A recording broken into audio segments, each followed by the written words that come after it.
Aujourd'hui, je vais vous parler d'une étape cruciale que beaucoup d'entrepreneurs mettent de côté. Et puis, c'est quand ils sont déjà en train de se noyer qu'ils reviennent derrière pour reprendre à zéro. Donc, si vous voulez reprendre un site 10 000 fois, vous pouvez passer. Mais si vous voulez vraiment créer un site et de manière professionnelle et une bonne fois pour toutes, proposer quelque chose d'intéressant à vos visiteurs, restez jusqu'à la fin de la vidéo. Déjà, likez, partagez parce qu'on va parler du cahier de charges. Beaucoup ont tendance à le mettre de côté, mais c'est un document qui va vous permettre de répertorier et de mettre par écrit les objectifs à atteindre, mais en même temps d'écrire les contraintes techniques, esthétiques et fonctionnelles de votre site internet. Bonjour à tous ou bonsoir, tout dépendra de l'heure à laquelle tu verras cette vidéo. Je suis Sidonie Nyako, chercheur en intelligence artificielle, spécialiste e-commerce, développeuse, formatrice et chef d'entreprise. Sur cette chaîne ou sur cette page Facebook, je te propose des contenus sur les métiers du web, sur l'intelligence artificielle et sur l'entrepreneuriat. Si c'est quelque chose qui t'intéresse, installe-toi confortablement, fais comme chez toi, mais n'oublie pas que nous sommes sur la page de l'entreprise Boutins. Donc, aujourd'hui, on va parler du cahier de charges comme précédemment énoncé. C'est un document super important. Super important qui non seulement va vous faciliter la vie, mais faciliter la vie aussi aux développeurs ou alors à l'agence web qui va prendre en charge la création de votre site internet. On va parcourir ensemble les différents éléments qui font partie d'un cahier de charges et vous verrez vraiment que ça va vous donner une vue globale de tous les aspects de votre site pour que vous ne soyez surpris de rien du tout et que tout soit clair de part et d'autre. Je vais dire les deux parties, que tout soit clair, quoi.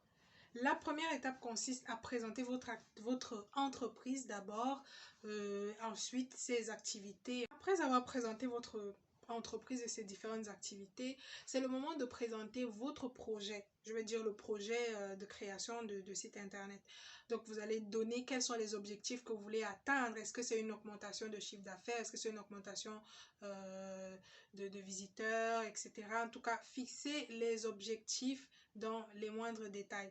Par la suite, vous devez présenter les différents produits et les services qui seront présentés sur cette plateforme-là et le public cible. Quelles sont les personnes qui vont forcément venir, je veux dire, qui vont venir d'habitude pour visiter votre site ou alors pour commander.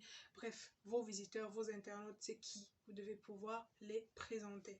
Ensuite, vous devez pouvoir être à mesure de répartir les rôles, mettre les mots là où il faut. Quelle est la tâche qui vous incombe, vous, en tant que chef d'entreprise ou entrepreneur, et quels sont les rôles qui incombent aux développeurs ou alors à l'agence web.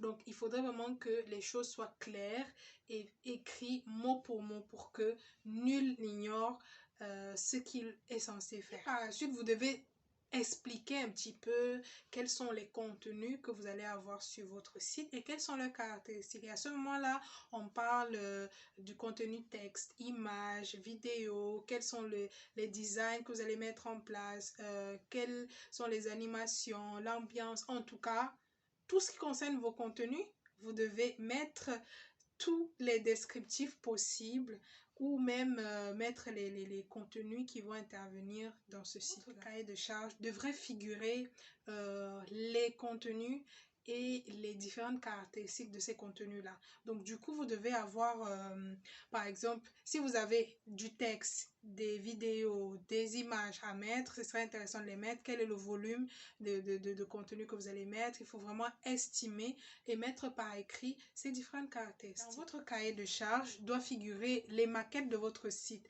Je vous mets juste un exemple d'une maquette ou alors d'une maquette d'une page quelconque pour que vous sachiez un peu de quoi il s'agit. Donc, c'est juste des brouillons de comment est-ce que votre page va se présenter, où se trouve le menu, où se trouvent les images, etc., le texte et tout ce qui va avec. En plus des contenus, vous devez donner quelle est l'arborescence au niveau du site, quels sont les titres de premier niveau, je veux dire quels sont les menus principaux, quels sont les sous-menus, etc. Et également donner un petit peu une idée sur la navigation, le plan de navigation de votre site.